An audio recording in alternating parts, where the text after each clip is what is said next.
최근 청와대가 박근혜 정부 시절 만들어진 문서를 공개하면서 파장이 일었습니다.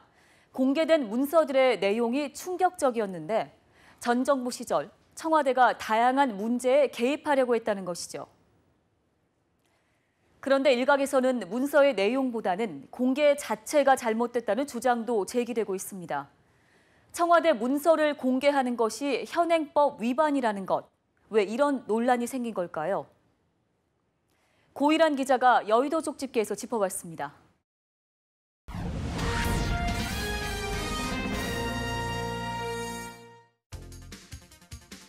조직 입장에선 내밀한 논의가 담긴 문건이 공개되는 것만큼 곤혹스러운 일은 없을 것입니다.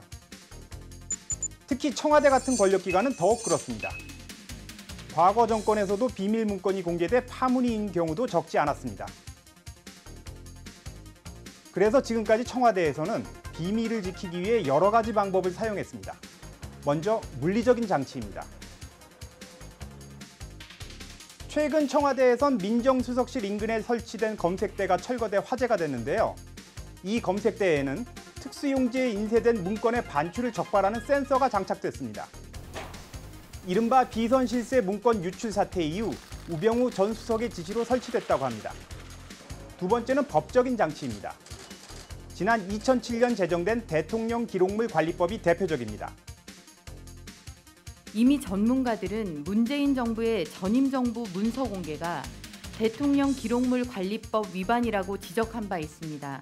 그리고 어제 자유한국당은 공무상 비밀 누설 및 대통령 기록물 관리에 관한 법률 위반 혐의로 청와대 박수현 대변인 등을 검찰에 고발했습니다. 최근 박근혜 정부 시절 문건 공개에 대한 야당 반발의 근거가 바로 이 법입니다. 청와대가 공개한 문건들은 대통령 기록물이라는 이야기입니다. 실제로 청와대가 공개한 문건들은 대통령 기록물에 해당하는 것으로 보입니다. 그러나 법을 살펴보면 모든 대통령 기록물의 공개가 불법인 것은 아닙니다. 대통령 기록물은 세 종류로 나뉩니다.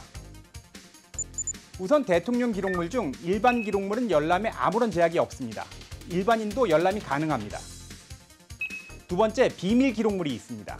차기 대통령, 국무총리, 각 부처 장관 등 비밀 취급 인가권자의 열람이 가능합니다. 마지막으로 지정 기록물이 있습니다. 그 기록물을 만든 대통령만 열람이 가능합니다. 최장 30년간 공개가 금지됩니다. 지정 기록물을 열람하기 위해서는 국회 제적의원 3분의 2의 찬성 또는 고등법원장이 발부한 영장이 필요합니다.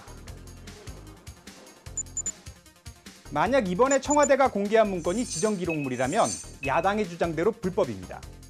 그렇다면 이번에 청와대가 공개한 문건은 30년간 공개가 금지되는 지정 기록물일까요? 청와대의 입장은 이렇습니다. 저희로서는 이들 자료가 대통령 기록물인 것은 맞다. 다만 자료들에 비밀 표기를 해놓지 않았기 때문에 대통령 지정 기록물은 아니다라고 보고 있습니다. 자료들의 비밀 표기가 안 됐다고 지정 기록물이 아니라는 청와대 주장에 대한 반론도 존재합니다. 비밀 분류 도장이 찍혀 있지 않더라도 이미 지정 기록물로 지정된 문서일 수가 있다는 것입니다. 그러나 이런 주장에 대해서도 청와대는 할 말이 있습니다. 박근혜 정부가 대통령 지정 기록물 목록까지 비공개로 분류함에 따라 이번에 발견된 자료들이 대통령 지정 기록물인지 여부조차 판단할 수 없었습니다. 박근혜 전 대통령 탄핵 당시 황교안 국무총리는 20만 건이 넘는 기록물을 지정 기록물로 지정했습니다. 그런데 어떤 문건들이 지정 기록물인지를 보여주는 목록까지 비공개됐기 때문에 이번에 공개된 문건이 지정 기록물이라고 볼 근거가 없다는 취지입니다. 야당과 청와대의 논리엔 각각 법적인 근거가 있다고 볼 수 있습니다. 야당이 청와대를 검찰에 고발한 만큼 사법기관의 판단이 나올 것으로 보입니다. 물론 이런 논란보다 더 중요한 것이 있다는 지적도 있습니다. 이번에 공개된 문서를 보면 박근혜 정부 시절 청와대는 카카오톡과 같은 민간 IT 기업의 검색 기능을 좌편향적이라고 낙인 찍고 소위 개선을 요구했습니다. 제대로 된 민주주의 국가에서는 있을 수 없는 일이라는 지적입니다. 이참에 권력기관의 이런 행태가 반복되지 않도록 확실한 제도 개선이 필요하다는 목소리에 정치권이 귀를 기울일 필요가 있어 보입니다. 지금까지 여의도 족집게였습니다.